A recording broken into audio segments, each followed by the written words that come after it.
Kalian kebayang nggak seorang ayah kandung yang akhirnya tega menumbalkan anaknya sendiri demi untuk kekayaan karena ambisinya yang luar biasa. Tapi guys, ini adalah kasus pesugihan yang paling nyesek menurut aku. Karena kenapa? Kalian harus dengerin sampai habis.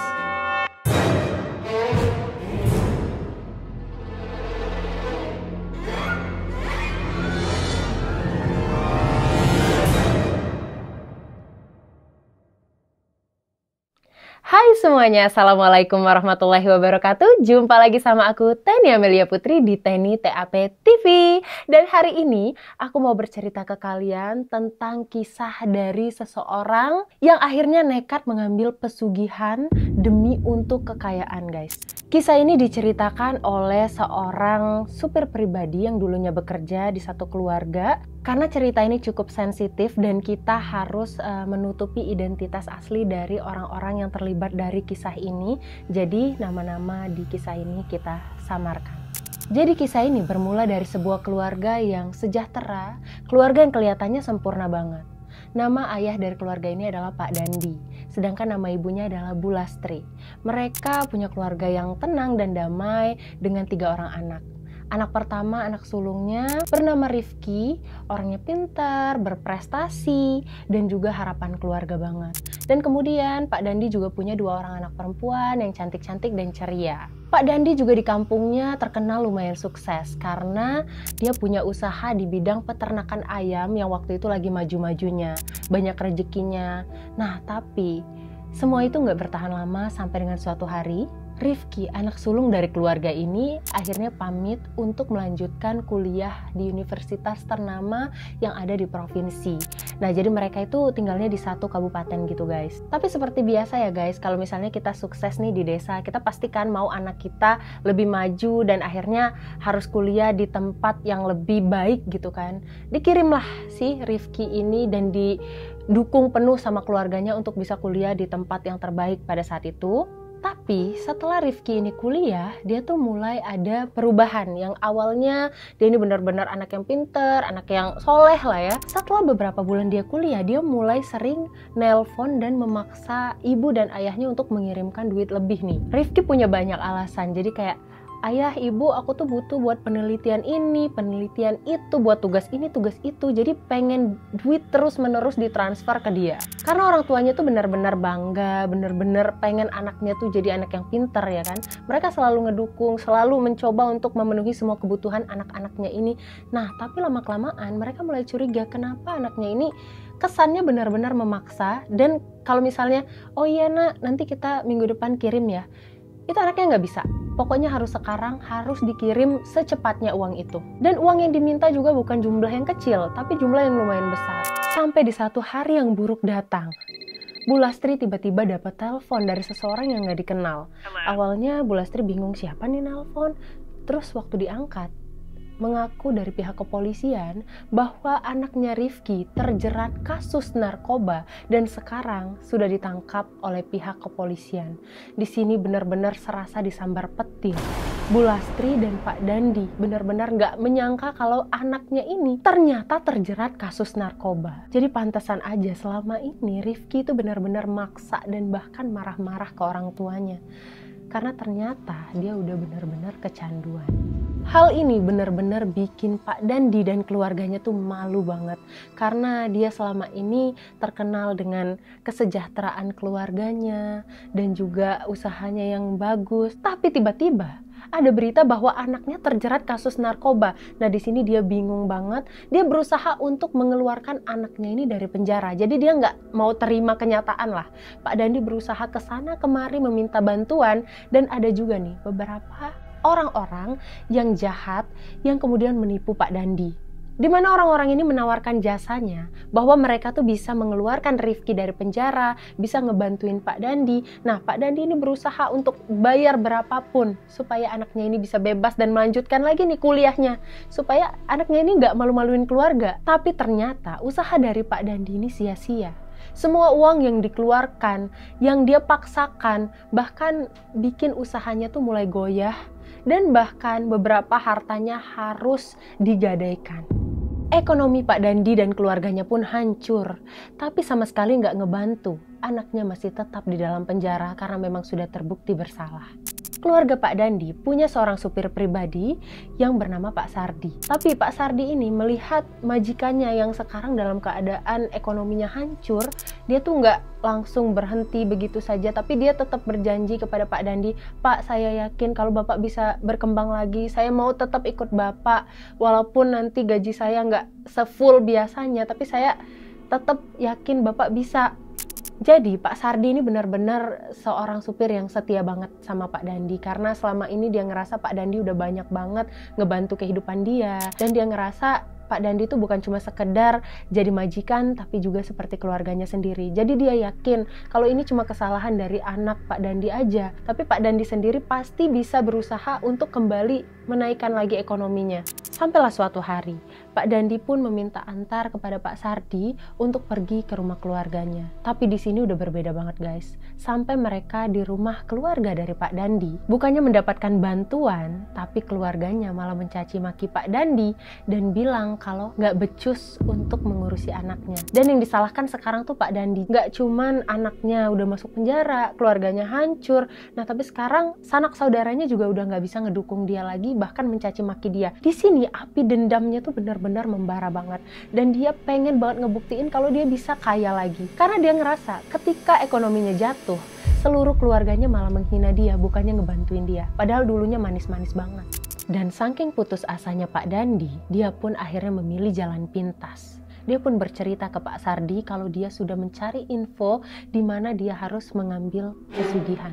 Di sini awalnya Pak Sardi benar-benar kaget. Dia nggak nyangka seorang Pak Dandi yang selama ini dikenal orang baik, sayang banget sama keluarganya, kok malah memilih jalan pintas seperti ini. Tapi karena dia ngelihat keadaan Pak Dandi, mungkin ini hal terbaik yang udah mau dipilih sama Pak Dandi. Akhirnya pada suatu subuh, Pak Dandi langsung bersiap-siap bersama dengan Pak Sardi untuk berangkat ke satu tempat di kaki pegunungan. Pada saat itu sebenarnya kendaraan yang dimiliki oleh Pak Dandi itu semuanya udah digadaikan dan hutangnya udah melilit. Jadi dia terpaksa untuk menyewa mobil. Pak Sardi dan Pak Dandi pun pergi menuju sebuah desa kecil di kaki pegunungan. Cukup jauh perjalanan mereka dan sampailah mereka di sebuah gubuk reot. Nah, waktu itu tempatnya udah benar-benar jauh dari pemukiman warga. Jadi gubuk ini benar-benar sendiri dikelilingi sama bambu-bambu kuning. Di sini Pak Sardi mulai kepikiran, ini tempat pesugihannya kok aneh banget ya. Tempat pesugihan pun nggak mewah. Ternyata di gubuk reot itu ada seorang kakek tua yang merupakan juru kunci yang bisa mengantarkan mereka ke tempat di mana pesugihan itu bisa diambil. Jadi setelah Pak Dandi ngobrol nih sama kakek itu pun mulai bertanya, "Apa kamu yakin ingin mengambil pesugihan itu? Karena kamu tahu nggak, kalau kamu ambil pesugihan ini, kamu harus siap untuk menumbalkan seseorang yang paling kamu sayangi." Nah, di sini Pak Dandi ternyata udah siap dengan jawabannya. Pak Dandi pun menjawab bahwa dia akan menumbalkan Rifki, anak sulungnya yang ternyata menurut dia telah menghancurkan keluarganya, menghancurkan ekonominya.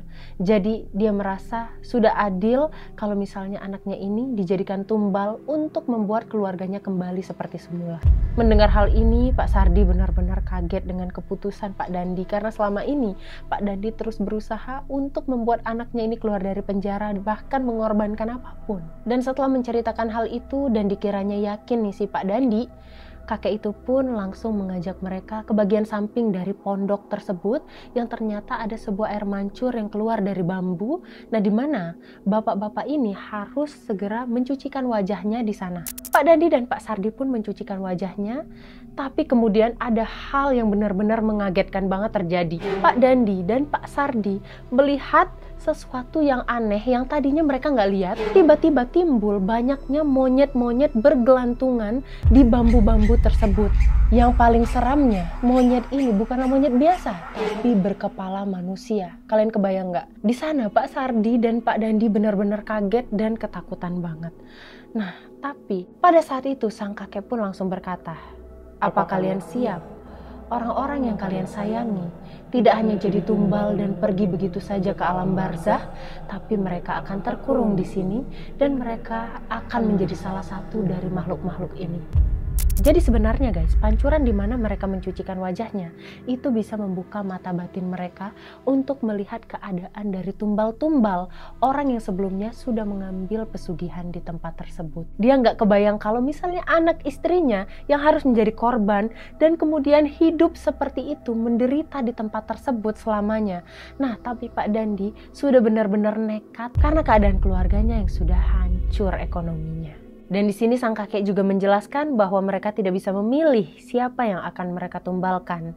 Tapi Pak Dandi tetap bersikeras untuk melanjutkan, sedangkan Pak Sardi pun akhirnya memilih untuk tinggal saja, nggak ikut untuk melanjutkan pesugihan tersebut. Jadi guys, karena cerita ini dari sudut pandang Pak Sardi, sedangkan Pak Sardi tinggal di gubuk itu, akhirnya dia pun menunggu Pak Dandi bersama dengan kakek ini pergi.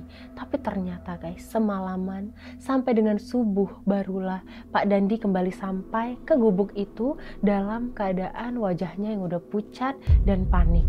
Di sini Pak Sardi belum menanyakan kepada Pak Dandi, tapi Pak Sardi bilang, "Pak, gimana kalau kita nginap dulu aja di gubuk ini?" Tapi ternyata Pak Dandi langsung bilang, "Enggak, kita harus segera pulang." Dan beralasan kepada sang kakek untuk segera pulang karena mereka menyewa mobil tersebut.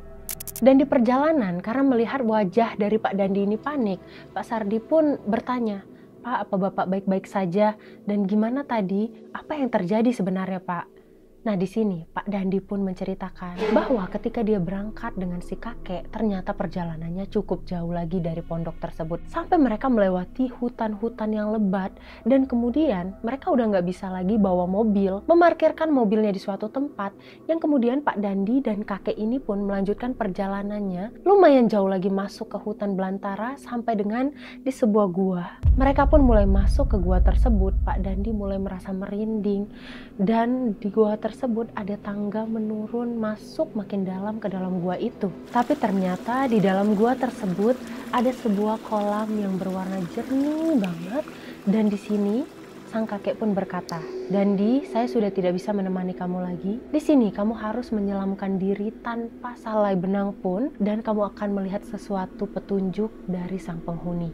Tapi sebelum kamu menyelamkan dirimu, kamu juga harus memiliki niat yang besar banget untuk menjalankan segala macam permintaan dari penghuni gua ini." Pak Dandi pun mengikuti kata-kata si kakek dan mulai menyelamkan dirinya ke dasar kolam tersebut.